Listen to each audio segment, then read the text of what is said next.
اتكلمت عن فكرة إنه الشباب النهارده بقى يعني راسم صورة خيالية لشكل طبعا البيزنس، وعايز طبعا يبقى انتربرونور وعايز يبقى مبدع. بس هسألك بقى على ناس تانية، الناس اللي بتبقى اشتغلت فترة وعندها خبرة حياتية وابتدوا يشتغلوا كموظفين في مكان وحاسين إن جواهم نفسهم يفتحوا بيزنس.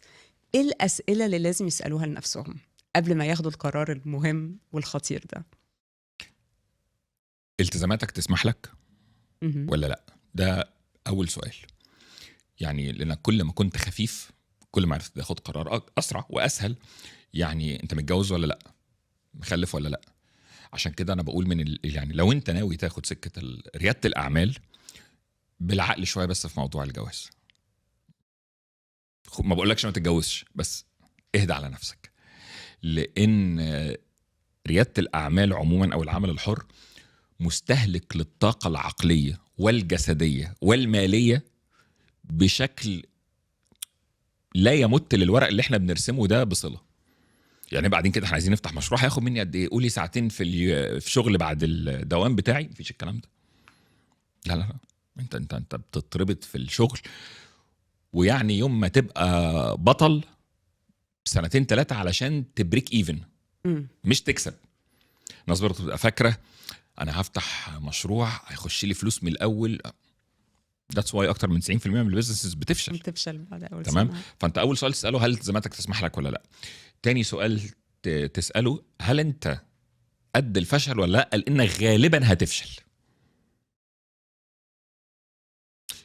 في اشياء لا تشترى. في حاجات بنتعلمها من الكتب وفي حاجات بنتعلمها من الترايل اند ايرور. مهم. مهما حضرتك كنت قاري عن البيزنس وواخد MBA، يعني انا دايما بقارن اللي واخد MBA اللي راح يفتح بيزنس بالظبط باللي زي جاب كتاب تعليم فنون الدفاع عن النفس ونزل يتخانق في الشارع. هو ذاكر كل حاجه، لكن لما يضربك بالايد دي تعمل كده، هو يضربك كده الخناقات ما بتمشيش كده. طيب صلاح انا كنت موظف ناجح ومكسر الدنيا في شركتي، ما اروح افتح شركه. ثانيه واحده، انت كنت ترسف مكنه، دلوقتي انت عايز تبقى المكنه. فهل عندك المهارات؟ انت موظف شاطر في الاوبريشنز، هل انت شاطر في الماركتنج؟ هل انت شاطر في الفاينانس؟ هل انت شاطر في المانجمنت؟ هل الحاجات دي كلها. فده السؤال الثاني.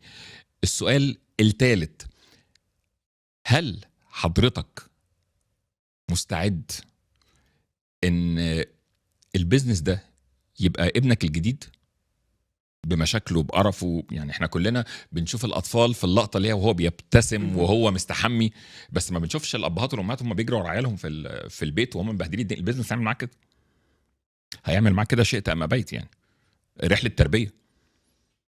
رحلة تربية. وانت سألت نفسك الأسئلة دي قبل ما تبتدي لا، طب ايه كان أصعب درس اتعلمته في الرحلة دي؟ اداره الفلوس.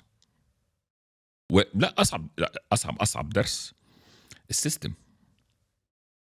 ان انا كنت مؤمن اني موهوب واني شاطر واني ذكي وعرفت ان مقوله اغبى منك ووصلوا. هم وصلوا عشان عندهم سيستم، مش الابداع خالص. وانا كنت مهووس بالابداع، عايزين نعمل فكره جديده، مش كل الافكار الجديده السوق متقبلها. يعني انا فاكر كنت باخد ورك شوب في ليها علاقه بالبيزنس وبتاع، كان بيقول لك لو جه في دماغك فكره جديده ما حدش عملها قبل كده، اهدى على نفسك، فكر ليه ما اتعملتش قبل اسال كده؟ هي ليه ما اتعملتش. في احتمال كبير ان هي ما اتعملتش عشان مش فايبل، مهم. ما تنفعش. طبعا الكلام ده كله اتعلمته بالترايل اند ايرور. اتعلمت حاجات كتيره قوي قوي قوي في صرف الفلوس. اتعلمت انك لما تفتح بيزنس ما تخشش بصدرك خالص. يعني انا من الكوارث الفادحه اللي ارتكبتها، خدت مكان وفرشت وصرفت وبتاع ولسه ما اعرفش البيزنس هيشتغل ولا لا. اصلا ما كانش عندي احتمال. هو يعني ايه البيزنس ما يشتغلش؟ ما انا فتحت الشركه، ايه اللي هيخليها ما تشتغلش؟ وتفاجئ ان البيزنس ممكن يقع منك لاسباب ملهاش علاقه بشطارتك ولا بالتزامك.